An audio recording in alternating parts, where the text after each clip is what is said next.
quite a while was actually put into practice just a couple of years ago by Eric Betzig, who's here at Harold Hess, and Jennifer Lippincott-Schwartz. And just to give you a flavor, we took a previous picture where you labeled everything. Okay, you have many 4-4s, they're too close, and this just looks like the typical, this is 1 micron, so we would say this is a fantastic image, right? This is about 1/3 of a micron. That seems like the typical diffraction limit. But in fact, what Eric did is he just turned on a few molecules at a time. So there was a bright spot and a bright spot and a bright spot. He found its center of mass. He used a molecule that burnt out those 4-4s, turned on another set of molecules, a bright spot, a bright spot, and a bright spot. So basically you've got all these dots. And then you just connect the dots, and you actually find that this fuzz has a much finer structure. Okay? So this is just something that's important to realize. And maybe experiments you do in which you have the same 4 for everywhere, and you only get a certain resolution, which is sort of a fraction of a micron. But if you do use a tissue where you have different dots in different places, particularly in histology, you can get a much, much finer scale, maybe down to about 100 microns or better. So you have to differentiate between resolution and actually finding the center of mass of the 4.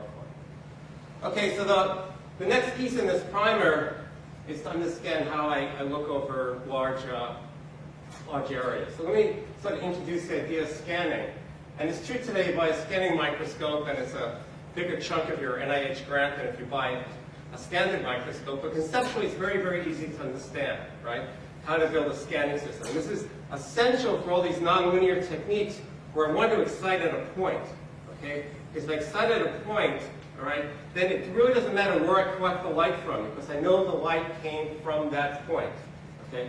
And that means that the emitted light from my 4 could be scattered like crazy, but I know it came from that point. So how do I excite light at a point? Well, what I want to do is this. I want to use a telescope to make an image of have a laser light coming in at an angle, and I want to sort of mirror that laser light, okay, onto my objective. So then the light is coming at an angle here, and what a lens does, it converts angles into position, okay? So my mirror could be moving back, my light is going in at different angles, it's mirrored to the lens. I just drew these slopes a little differently because there could be a little bit of gain from this telescope, and I'm turning angle of my mirrors into position. So this allows me to write a beam anywhere I want on my sample. It's very, very simple. You can actually do this with undergraduates, as we have. Now, what's the consequence of this? So let me just sort of remind everybody a little bit of sort of nonlinear microscopy. What happens normally, you just think of a linear technique, like say confocal microscopy. You're shining light down, right? The total power in every plane, of course, is the same. The intensity, the power per unit area, of course, is getting brighter and brighter and brighter. But let's say you have uniform fluorophores, right? That means you're exciting just as much fluorescence in this plane as in this plane as right at the focus. You start exciting things in a funnel, right, as you go down. And you can see this very nicely in this sort of famous picture that came from Webb's lab. They're just sort of looking at a solution of fluorescent dye with a tiny drop of milk in it, so it scatters a little bit, and you can just see this funnel come down. Okay.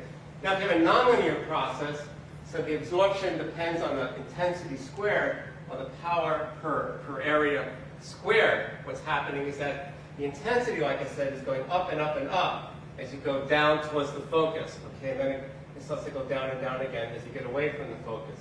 So if something goes like the intensity squared or cubed or anything like that, then you're only going to excite right at the imaging plane. And this is the way in which, in fact, it's just the incident light, okay, determines where the beam is in space. And again, you can see this very nicely. Again, you're focusing into fluorescing. It's a terribly aberrated beam, but again, you just see a bright spot of light. So that's the essence of the technique. You can be very quantitative about this, of course, and you can actually measure the region that can focus. And it's just important to realize, okay, that in the plane, you get a tight spot that's a fraction of a micron for sort of a typical lens, but of course, because the light has broken symmetry, it's mostly coming in one direction, you get a much more elongated focus on the z-axis. So that's sort of what you're exciting. Okay, so that gives you some sense of scale. Okay, but given that you're exciting, you could get your light down to something which is a fraction of a micron this way, maybe a micron or two this way. What can we do in practice? So we'll go back to that picture I showed at the beginning. You can take your animal. Okay, I said we're neuroscientists. So in this case, we've gone in. You have to suffer with bone, but I sort of bring this up because, you know, the cells in tumors, as they go into bone, are sort of inside the marrow. Maybe you could thin the outside thickness of the bone, the cortex of the bone, just like we were able to thin the skull. You could do a little bit of, you can make a preparation in which there's absolutely no regrowth, and you could just sit here. Actually, these preps are stable for half a year, and you can image, again, with diffraction resolution to look at features. These are so-called spines on dendrites, little protuberances that get input from the neighboring cells, and you can also label the vasculature. This is going back to exactly the same spot with one of these little kinematic head mounts, and you can label the vasculature again and again. So I'm just sort of giving you some flavor then that by pulling together a little bit of mechanical skill, some optical skill, and animals with the right label, you have this ability to repeat things. And again, this naturally turns into a high throughput method. Okay, so all the pictures I showed so far were static, but of course, there's lots of ways to measure dynamics with these techniques, and I'm just going to show two examples. This comes from very recent work from David Boas using it's a sort of ruthenium compound, porphyrin compound, am I right? Or platinum compound. And basically, what you do is the oxygen is in a singlet state, and you cite a molecule, leave it in a triplet state, and you're waiting for it to collide and relax. Therefore, its lifetime, okay, depends on the concentration of oxygen that's present. So it's using basically the same kind of microscopy, this two-photon microscopy, and we're just exciting at a spot, then moving the beam away and waiting what's really an infinity of time on sort of scanning, hundreds of microseconds, and you can actually go ahead and you can measure differences in relaxation time depending on which vessel you are on. So it's the red vessel, which is the arterial, versus the blue vessel here, which is the vein. And I think the important point for the tumor world is that what David did is he looked into this vasculature, and you can actually go deep into this vasculature, and you can measure gradients of oxygen. So it might be a way actually to establish what gradients are inside tumors, just adapting this existing technology. Okay. So let me bring up another thing. I mean, we heard a lot about things like cytokines this morning and gradients. How can I actually look for molecules? So there's this huge push, much of it originating with Roger Chen at UCSD, to sort of take fluorescent proteins and basically take existing biological proteins that bind ions or small molecules and that undergo shape changes when they bind those small molecules, and then sort of exploit those changes in shape, okay, to become indicators. Because if something changes shape, then you could think of having two molecules, two optical absorbers that change their distance. And the distance, change in distance will turn into a change in interaction. And that can be used as a contrast mechanism. This, unfortunately, this so far has only been shown to work with small molecules, and not with some larger molecules, or particularly with peptides.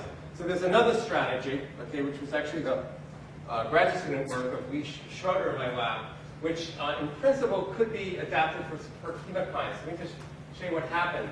Okay, speaking of cancer cells, okay, this is an HEK293 cell, and in which we re-engineered the G protein system. Okay, so G proteins were built for physicists and engineers because they're modular. Okay, so what we did is we basically absconded with the GQ system. Okay, the details don't matter. It's just that when you excite the system, there's a number of intermediates, and at the end of the day, the outer memory interacts with the inner membrane, the ER, through inositol triphosphate, and leads to a jump in calcium. So if you could come in with your own G protein coupled receptor that hijacks this system, okay, then any molecule in the outside world, okay, that activates that GPCR will cause a jump in calcium in this cell. So this sort of first demonstration, we were looking at the molecule acetylcholine. Now, in cortex, acetylcholine is sort of what causes your attention to go up. So if everybody had a cup of coffee, that's good, right? And you can detect that, so you make these cells, you detect the changing calcium with a sensor built by Oliver Griesbeck.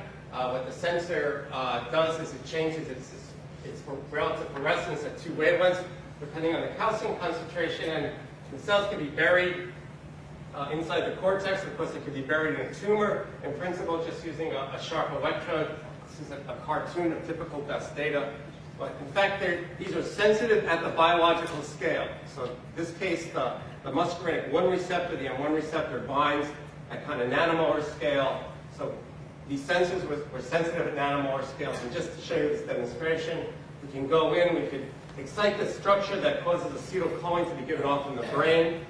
When that happens, you get a big jump in the sensor, and then it sort of is approved to get this sort of change in sort of the brain rhythms.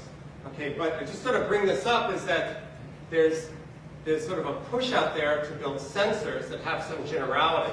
So anything that has a G protein coupled receptor is something that can plug into the system. So something to think about.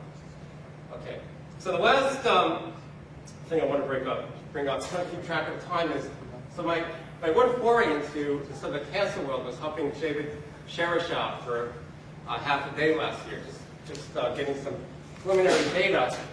And again, in the spirit of high throughput models, they use these skin flap models that came out of the bioengineering community. So just think of something that looks like a waffle maker. That you pull up the skin on hairless animal, and these are hairless athymic animals, clamped it in place, put glass in, and they were observed. But these were just fantastic chambers because you could just pick up the mouse. And you just had this feeling of having thousands of mice, right, just run through. So the combination of chambers with the right sort of pinholes so they could just plug in and just having them run through your sort of microscope every day, I think is very reasonable. So just given some of the discussion, given some of the issues that Herbie brought up about the need to really collect a lot of data, the need to see where single cells went, the need to look at the same spot every day, I think it's something you can actually do with these kinds of chambers, which again have been around for quite some time. Okay, so what else? So suppose you do this, and I just want to pursue this theme of automation a little bit. All right, there's a limit to how many undergraduates you can have in your laboratory looking at pictures and finding features. Okay, but there's another push that's coming into microscopy, and this really comes from the world of supervised machine learning. I mean, more or less, you're looking for certain features. I mean, this is sort of invading the world of pathology too, right? You don't really know what the features are, but you can have experts just sit there and highlight these features again and again. And then you could use sort of algorithms that are based on decision trees, okay? To sort of look at new data and see if they could pick out the features that experts have picked out. So it's not real statistics because there's no such thing as an error bar, but it's basically a way to automatically do as good as the best expert when the best expert is wide awake. And just using this in the simplest way, so one of the powerful theorems was proved by Joachim Freund, the so-called boosting theorem, that tells you with even weak descriptors, a large number of weak descriptors can lead to a strong rule. This was Joachim's proof. What you could do is you could take a field, these green dots are cells that happen to be labeled with an indicator for calcium. That's not really important here.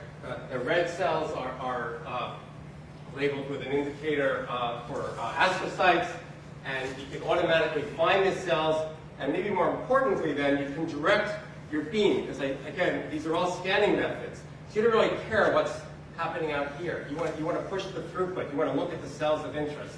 So once you take a snapshot and find the interesting features, you can direct your beams only to those features. So this sort of zigzaggy path, which looks sort of like the New York subway system gone crazy, is actually the beam path as we walk around and we're sort of functionally measuring what's happening in the cell. So it allows you to scan. These are just 4 traces out of many, many cells in a rapid time. So I think the idea of just sort of using machine learning is something that should be an essential feature of all high throughput ways.